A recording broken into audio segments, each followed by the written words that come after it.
Well, let's talk about friendships for a minute. Here's how you know if someone's your friend. A, you can tell them bad news and they'll listen. They won't tell you why, you're stupid and why that bad thing happened to you and how something worse happened to them once and, derail the whole conversation. You can actually tell them bad news and they'll listen. So that's a good thing. And then this is a weirder thing.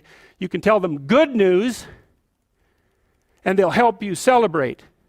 And that's a really good way of deciding who you should have around you. Because if you have someone around you, something good happens to you and you're kind of afraid to even admit it because, God, something good happened to you. It's like, you let that be known and it'll certainly be taken away.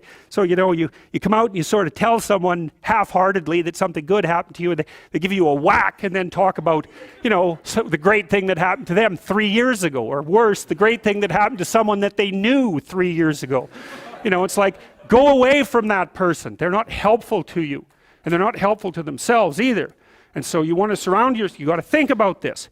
You got to surround yourself with people who want the best for the best part of you. You can hang around with weasels and losers that are trying to pull you down to justify the fact that they're spiraling downhill as well. And the upside of that is you don't have to have any responsibility and you can all whine about how wretched life is, so that's pretty attractive. But I would say it's also a bad medium to long-term plan. And so it's acceptable and desirable to try to surround yourself with people who are facilitating your development. And you might say, well, I've got people around, I know them well, they're not doing that well and they don't fit into that category. It's like, what's your point? What are you going to do with them exactly?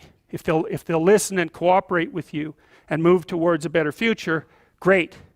If they don't pay any attention and they keep doing the same damn things over and over and they're not going anywhere and it's painful, then maybe the proper thing to do is say, you just have your misery.